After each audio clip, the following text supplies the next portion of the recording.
They called him a £28 million flop. The English press labelled him too slow, too soft, a luxury player who couldn't handle the Premier League's intensity. But what if everything you thought you knew about Juan Sebastian Veron was wrong? What if the man dismissed as a failure was actually a visionary, a player so far ahead of his time that even Sir Alex Ferguson couldn't unlock his genius? Before Pirlo revolutionised the deep-lying playmaker role, before De Bruyne redefined the modern midfielder, there was Veron threading passes that defied physics, seeing spaces that didn't exist, and making the impossible look effortless. Born in La Plata, Argentina in 1975, Juan Sebastian Veron inherited more than just his father's name and footballing DNA. At just 20 years old, Veron's arrival at Sampdoria in 1996 wasn't supposed to be anything special, another young Argentine trying to make his mark in Serie A. But within weeks, the Genoa faithful witnessed something extraordinary. This wasn't just a talented youngster, this was a player who seemed to operate on a different wavelength entirely. Under the guidance of Sven-Göran Eriksson, Veron didn't just learn Italian football, he began to redefine it. While his teammates ran, he glided. While they kicked, he caressed. His passing wasn't just accurate, it was prophetic. He didn't just move the ball, he moved the entire rhythm of matches. Italian football had always prized intelligence and technique, but even by league standards, Veron was different. The answer lay in his unique football intelligence. He didn't just read the game, he read it 3 moves ahead. Like a chess grandmaster, he saw the board not as it was, but as it would be. Playing alongside experienced campaigners like Gianluca Vialli, Veron wasn't overawed, he was inspired. By the time he left for Parma, he had already displayed the vision that would define his career. The impossible passes that would later mystify England were already his trademark, threading through Italian defences with the precision of a master craftsman. When Sven-Göran Eriksson brought Veron to Lazio in 1998 for a then-record fee, it wasn't just a transfer, it was the completion of a footballing revolution. Lazio were assembling a team of artists: Pavel Nedved, Roberto Mancini, Marcelo Salas, and now the conductor of the orchestra, Juan Sebastian Veron. But calling Veron just a playmaker would be like calling Michelangelo just a painter. His role transcended traditional positions. He was a number 10 who could tackle like a destroyer, a deep-lying playmaker who could arrive in the box at the perfect moment, a defensive midfielder who could spray 60-yard passes with his weaker foot. The 1999-2000 season was where Veron truly announced himself to European football. His partnership with Nedved was telepathic, but it was his individual brilliance that left jaws dropping across Italy.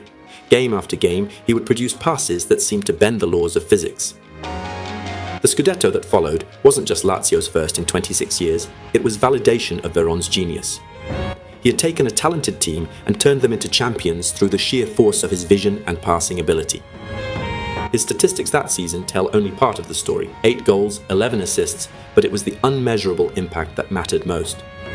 How do you quantify a pass that doesn't lead to an assist but completely changes the momentum of a match? How do you measure the psychological effect of knowing that your midfielder can find you from anywhere on the pitch? Juan Sebastian Veron's mastery of the impossible pass wasn't just talent, it was rooted in a rare combination of technical brilliance, vision, and execution that set him apart as one of football's greatest midfield creators.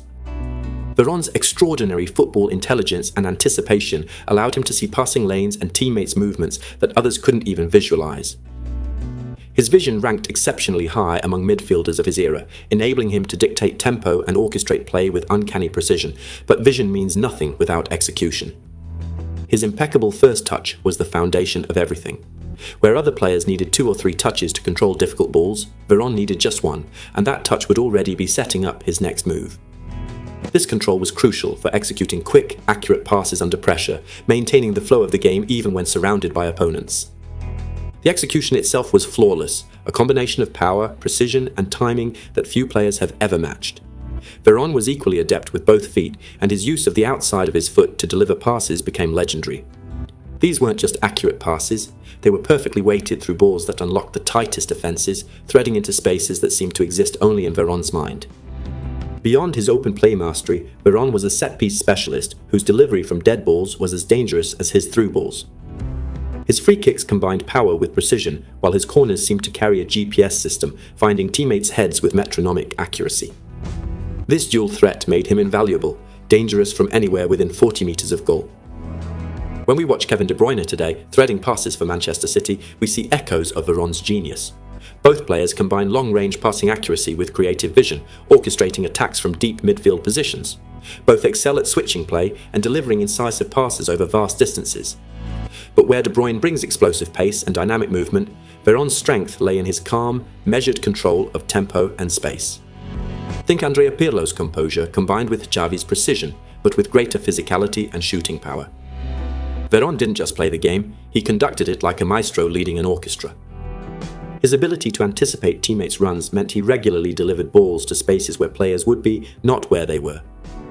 These weren't hopeful punts forward, they were calculated strikes that stretched defences and created scoring opportunities where none appeared to exist. Veron's art of the impossible pass lay in his unique blend of visionary insight, technical control, and precise execution.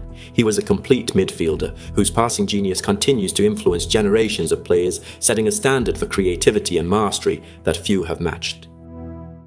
When Sir Alex Ferguson paid £28 million to bring Veron to Manchester United in 2001, he thought he was signing the final piece of his midfield puzzle.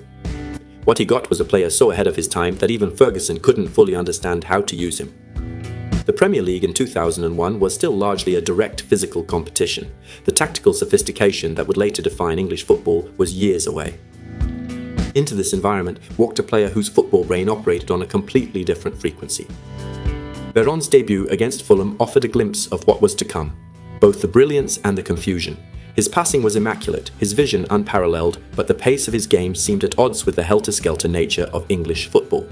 The criticism began almost immediately, but was based on a fundamental misunderstanding of what Veron was trying to do. English football wanted him to be Roy Keane, a box-to-box warrior who could win tackles and drive forward.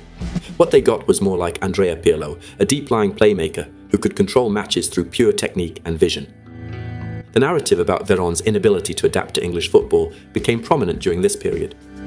Despite flashes of brilliance, his passing range and vision remained extraordinary. He struggled to consistently influence games in the Premier League. As United's form dipped and the team suffered several losses, the spotlight fell increasingly on their expensive new signing. His second season showed flashes of his true ability.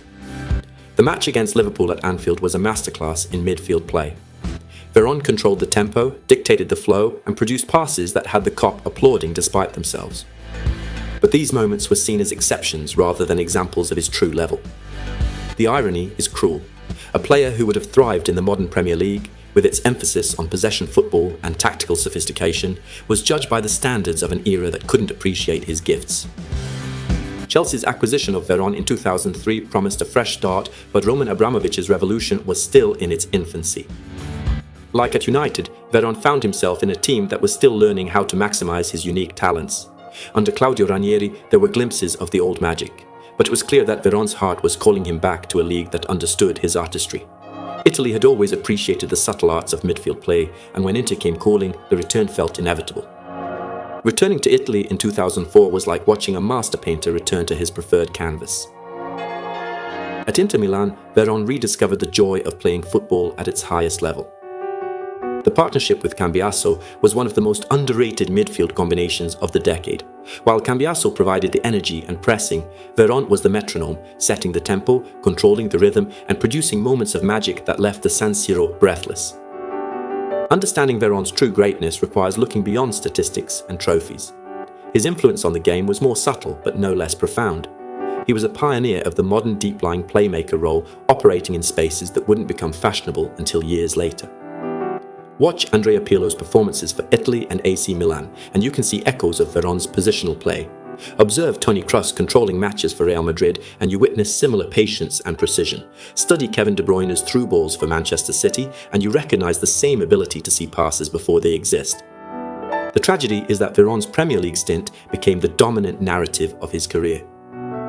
2 seasons in a league that wasn't tactically ready for his sophistication overshadowed a career that included Serie A titles, Olympic gold, and performances that bordered on the supernatural.